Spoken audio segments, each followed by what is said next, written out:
Hello guys, welcome to my channel the legal knowledge. आज हम देखेंगे section 13 of specific relief act 1963। तो देखते हैं राइट्स ऑफ परचेसर और lessee against person who with no title और इम्परफेक्ट टाइटल। अगर ऐसा पर्सन है जिसके पास तो टाइटल ही नहीं है और इम्परफेक्ट टाइटल है। इम्परफेक्ट टाइटल मतलब वो बिलीव करता है कि उसके पास वो टाइटल आएगा। Chance of heir apparent section 6 of TPA. अगर तो ऐसा पर्सन है और वेंडर और लेसर, तो उन्होंने अगर उनकी जो प्रॉपर्टी है उनको सेल किया है या फिर लीज पे दिया है तो अदर पार्टी के साथ में जो कॉन्ट्रैक्ट किया है और रिटर्न में कॉन्ट्रैक्ट किया है, और इस सिचुएशन में क्या होगा, जो अदर पार्टी रहेगी, जो खरीदार पार्टी रहेगी, परचेसर रहेगी या फिर लेसी रहेगी, तो उनके राइट्स क्या रहेंगे ऐसे पर्सन के अगेंस्ट। ये कहता है सेक्शन 13। तो सेक्शन 13 और सेक्शन 17 को हमने कनेक्ट करके पढ़ना है। तो ये रिलेटेड सेक्शन ये शुरू करते हैं पढ़ना। ये बहुत कॉम्प्लिकेटेड लैंग्वेज होती है दोस्तों, डायरेक्ट की, तो आपको एक्सप्लेन करना पड़ता है, बहुत मेहनत करनी पड़ती है एक्सप्लेन करने में। तो प्लीज़ वीडियो को लाइक कर दिया करो यार, चैनल को सब्सक्राइब कर दिया करो, बहुत मेहनत करनी पड़ती है, सपोर्ट कर लिया करो, ठीक है। चलिए शुरू करते हैं। सेक्शन 13 का सब क्लॉज 1 कहता है, where a person contract to sell or let certain immovable property having no title or only an imperfect title, the purchaser और lessee subject to the other provisions of the chapter has the following rights namely, ठीक है। तो ये जो section 13 है ये भी apply होता है इमूवेबल प्रॉपर्टी पे और मूवेबल प्रॉपर्टी पे। उस तरह सेक्शन 17 भी अप्लाई होता है सेक्शन ये इमूवेबल प्रॉपर्टी के सेल और लीज में और मूवेबल प्रॉपर्टी के सेल और हायर केस में। ये आपने ध्यान रखना है। तो पढ़ते हैं, where a person a contract to sell or let certain immovable property having no title or only an imperfect title, the purchaser और lessee has the following right. तो doctrine of feeding the grant by estoppel ये यहाँ पे apply होती है। और sub clause ये क्या कहता है, बोलते देखते हैं परचेसर और लेसी को क्या राइट है इन सिचुएशन में। जब ऐसा पर्सन जिसके पास में टाइटल ही नहीं है या फिर इम्परफेक्ट टाइटल है, ऐसा अगर पर्सन कोई भी प्रॉपर्टी सेल या उसको लीज पे देने का अगर कॉन्ट्रैक्ट करता है अदर पार्टी के साथ में, तो वो अदर पार्टी के क्या राइट्स होंगे ये हम देखते हैं। अदर पार्टी मीन्स परचेसर और Lesi. If the vendor or lessor has subsequently to the contract acquire any interest in the property, जिस टाइम उसने कॉन्ट्रैक्ट किया प्रॉपर्टी को लीज सेल और उसको लीज पे देने का, उस टाइम उसके पास में टाइटल नहीं था, बट सब्सिक्वेंटली उसमें उस प्रॉपर्टी में उसका टाइटल आ जाता है, acquired any interest in the property, मतलब उसको टाइटल मिल जाता है। तो क्या होगा, द परचेसर और लेसी में compel him to make good the contract out of such interest. तो उसको जो परचेसर है और या फिर लेसी है उसको कंपेल कर सकते हैं कि आप कंपेल कर सकते हैं, मतलब सूट फाइल कर सकते हैं कि अभी तो आपके पास गुड टाइटल आ गया है प्रॉपर्टी का, तो अभी आप इस कॉन्ट्रैक्ट को कंप्लीट कीजिए, सेल डेट को एग्जीक्यूट कराइए, ठीक है। तो यही कहता है sub clause, where the concurrence मतलब consent of other person is necessary for validating the title and they are bound to concur at the request of the vendor or lessor. The purchaser or lessee may compel him to procure such concurrence, and when no conveyance by other person is necessary to validate the title, and they are bound to convey at the request of the vendor or lessor, the purchaser or lessee may compel him to procure such conveyance. एक property है, दो भाइयों के नाम है। तो एक भाई अपने दूसरे भाई को प्रॉपर्टी सेल करने का कॉन्ट्रैक्ट करता है उस प्रॉपर्टी को। तो उस प्रॉपर्टी पे तो उसके दूसरे भाई का भी हक है, राइट। तो इस सिचुएशन में वो अकेला, उसका तो अकेले का नहीं है वहाँ पे टाइटल, उसके भाई का भी है, उसके भाई का भी शेयर है। तो इस सिचुएशन में वो अगर कॉन्ट्रैक्ट करता है ऐसा लेसर और वेंडर प्रॉपर्टी को सेल करने का या फिर उसको लीज पे देने का, तो जो परचेसर है और जो लेसी है वो उस वेंडर और लेसर को कंपेल कर सकता है कि आप पहले अपने भाई से परमिशन लीजिए, ठीक है। कनकरेंस मतलब कंसेंट लीजिए कि आप वो प्रॉपर्टी बेचना चाहते हो, ठीक है। उसके बाद ही आपके पास टाइटल आ जाएगा। अपने टाइटल को वैलिडेट करने के लिए आप उसका कंसेंट लीजिए, ठीक है। और अगर उसके बाद में आप हमें ऐसे प्रॉपर्टी बेचिए, ठीक है। तो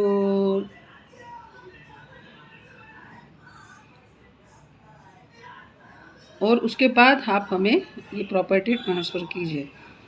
तो ऐसा पावर दिया गया है लेसर और इसको परचेसर और लेसी को वो राइट दिया गया है। तो कंपेल करेगा मतलब क्या करेगा? अगर तो ऐसे प्रॉपर्टी है जिसमें दो भाइयों का इंटरेस्ट है, दो भाइयों का शेयर है, अगर वो एक भाई ऐसा कॉन्ट्रैक्ट करता है, ठीक है, अपनी वो जो दोनों मतलब पूरी प्रॉपर्टी बेचने का कॉन्ट्रैक्ट करता है, बताता है कि मेरा इस पे गुड टाइटल है, मैं इसको बेच सकता हूँ। लेकिन जब परचेसर और लेसी को पता चलता है कि इसका तो अकेले का शेयर नहीं है, ये इसका भाई भी है, हाँ, इसके साथ में उसका भी शेयर है, तो अकेले ने कैसे कॉन्ट्रैक्ट कर लिया भाई हमारे साथ बेचने का। तो वो पार्टी सूट फाइल करेगी, परचेसर और लेसी सूट फाइल करेगी और उनको वेंडर और लेसर को कंपेल कराएगी कि आप अपने भाई का कंसेंट लेके आइए और उसके कंसेंट के बाद लेके आइए और हमें ये प्रॉपर्टी सेल कीजिए या फिर लीज पे दीजिए। ऐसा ये उसको कंपेल करने का राइट है, किसको? परचेसर या फिर लेसी को। तो ये बोलेगी, कोर्ट में जाएगी और बोलेगी कि आप कॉन्ट्रैक्ट का स्पेसिफिक परफॉर्मेंस कीजिए, आपने जो बात कही थी वो कीजिए। उसके लिए अगर आपको अपने भाई का कंसेंट लेना है अदर पर्सन का, तो इसमें पार्टनर भी हो सकता है, पार्टनरशिप के ऊपर भी प्रोविज़न लागू होता है, या फिर दो भाइयों के प्रॉपर्टी के जो शेयर है और वो एक भाई अपने प्रॉपर्टी होल प्रॉपर्टी बेचने का अगर कमिटमेंट करता है, ऐसे कॉन्ट्रैक्ट करता है, तो उसमें भी ये प्रोविज़न लागू होता है। तो इसमें आप कंपेल करते हो, परचेसर या लेसी का राइट है कि वो कोर्ट में जाके कंपेल करे कि आपने जो कहा था उसको आप कीजिए, आपके कॉन्ट्रैक्ट का स्पेसिफिक परफॉर्मेंस कीजिए। उसके लिए आपको कनकरेंस लगता है, कंसेंट लगता है अदर पर्सन का, वो लेके आइए, ठीक है। तो they are bound to convey at the request of the vendor और लेसर, और वो करेंगे अगर उसने वेंडर ने और लेसर ने कहा उसके रिलेटेड पर्सन को, तो वो कंसेंट देंगे। तो द परचेसर और लेसी में compel him to procure such conveyance, और वो उसको प्रॉपर्टी को ट्रांसफ़र करने के लिए, उसका एग्जीक्यूशन करने के लिए कॉन्ट्रैक्ट का उसको कंपेल कर सकती है। बस यही कहता है सेक्शन 13 का sub clause B. Sub clause C क्या कहता है देखते हैं। Where the vendor professes to sell unencumbered property, vendor ऐसा दिखाता है कि वो जो प्रॉपर्टी सेल करने का कॉन्ट्रैक्ट कर रहा है उसके पास में उस प्रॉपर्टी का वो टाइटल है, और वो प्रॉपर्टी जो है free from all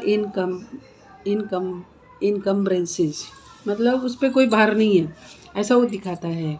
but the property is mortgage, लेकिन प्रॉपर्टी तो मॉर्गेज की गई है, मॉर्गेज हुई है, उस पर भार है। तो जब तक वो भार नहीं, उसका मॉर्गेज प्रॉपर्टी का जो भी है उसको फ्री नहीं करेगा मॉर्गेजी से, तब तक वो कैसे करेगा, उसको सेल कैसे करेगा? तो वो फिर उसकी लायबिलिटी है वेंडर की, उसको फ्री करके दीजिए लायबिलिटी से सारे। तो for an amount not exceeding but the property is mortgage for an amount not exceeding the purchase money. तो मॉर्गेज है जिसका अमाउंट है जो कि परचेस मनी से एक्सीड नहीं करता है। And the vendor has in fact only a right to redeem it. Vendor के पास में रिडीम का हक है, रिडीम का राइट है। द परचेसर में कंपेल हिम। तो परचेसर को जब ये पता चलता है कि यार इसकी प्रॉपर्टी तो, इसने बताया था, दिखाया था कि प्रॉपर्टी तो फ्री फ्रॉम ऑल इनकम्बरेंस है, लेकिन प्रॉपर्टी तो मॉर्गेज है, तो परचेसर को ये राइट है, सेक्शन 13 परचेसर को ये राइट देता है कि वो कंपेल करे। कंपेल करेगा मतलब वो खुद से अगर कंपेल करेगा तो ही तो थोड़ी ना वो वेंडर मानने वाला है, तो उसको तो कोर्ट ऑफ लॉ में जाना पड़ेगा।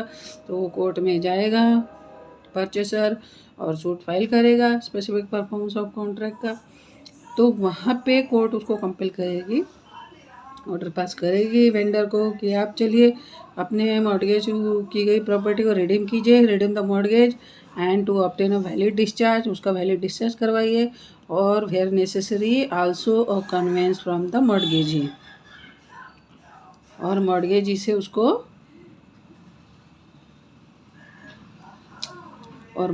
से उसको ट्रांसफ़र करवाइए अपने फेवर में, ठीक है। उसका जो भी है मॉर्गेज मनी दे दीजिए, सारा कुछ फ्री कीजिए उसको, और परचेसर के साइड में उसका सेल डेट का एग्जीक्यूशन कराइए।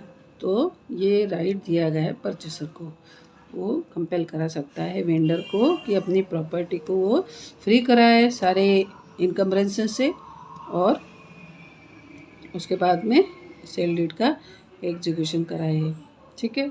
बस यही कहता है सब क्लॉज सेक्शन 13 का। चलिए देखते हैं सेक्शन 13 का सब क्लॉज डी। तो ये सेक्शन 17 से इंटरकनेक्टेड है। सेक्शन 17 में हमने देखा था कि वेंडर और लेसर के कॉन्ट्रैक्ट का स्पेसिफिक परफॉर्मेंस नहीं होगा अगर उसके पास में प्रॉपर्टी का टाइटल नहीं है, और टाइटल ही नहीं है और वो ऐसा कॉन्ट्रैक्ट करता है सेल का या प्रॉपर्टी को लीज में करने का। अगर उस कॉन्ट्रैक्ट का ब्रीच होता है तो उसका स्पेसिफिक परफॉर्मेंस नहीं कराया जाएगा। ये हमने सेक्शन 17 में देखा था। तो सब क्लॉज डी क्या कहता है देखते हैं। वेयर द वेंडर और laser sues for specific performance of the contract and the suit is dismissed on the ground of his want of title or imperfect title, the defendant has a right to return of his deposit। तो इस case में अगर defendant ने advance money दे के रखा है vendor को, तो सूट तो डिसमिस हो जाएगा वेंडर का और लेसर का। अगर वो बोलता है कि अदर पार्टी ने मना कर दिया जी प्रॉपर्टी खरीदने से या लीज पे लेने से, तो इसका स्पेसिफिक परफॉर्मेंस करा दीजिए, तो कोर्ट मना करेगी भाई साहब आपके पास तो टाइटल ही नहीं है, तो हम कैसे आपके कॉन्ट्रैक्ट का स्पेसिफिक परफॉर्मेंस कराएंगे। तो इस केस में अगर डिफेंडेंट ने उसको कोई डिपॉजिट मनी दिया हुआ है तो डिफेंडेंट को ये हक है कि वो अपना डिपॉजिट रिटर्न ले वेंडर से। तो कोर्ट ऑर्डर करेगी कि चलिए आप डिफेंडेंट को उसका डिपॉजिट मनी दीजिए वापस। If any with interest thereon, interest भी दीजिए, ये भी ऑर्डर करेगी।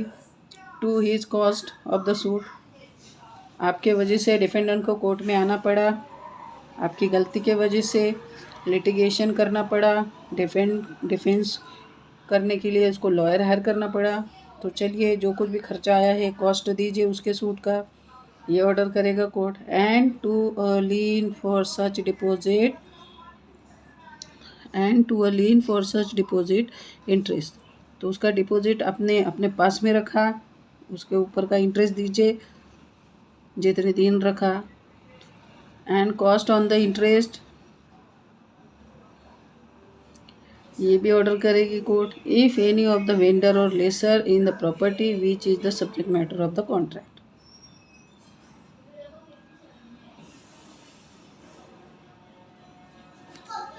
तो इस तरह से रिलीफ दिया जाएगा under section 13 sub clause D में। तो देखिए राइट प्रोटेक्ट किए गए हैं परचेसर और लेसी के। अगर उसके साथ में कोई इस तरह का फ्रॉड होता है तो ठीक है। Section 13 subclause 2 says that the provision of subsection 1 shall also apply as per may be to contract for the sale or hire of movable property। तो सेक्शन 13 अप्लीकेबल है मूवेबल प्रॉपर्टी और मूवेबल प्रॉपर्टी के दोनों के sale और higher पर और cell और लीज पर।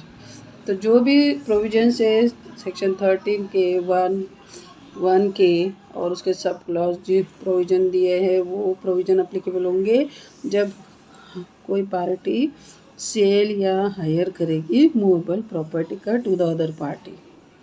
तो बस यही कहता है सेक्शन 13। आई होप मैंने एक्सप्लेनेशन सही तरह से दिया है। अगर आपको मेरा वीडियो पसंद आता है तो प्लीज़ वीडियो को लाइक कीजिए और चैनल को सब्सक्राइब कीजिए। Please motivate my channel and thanks for watching my video. Thank you.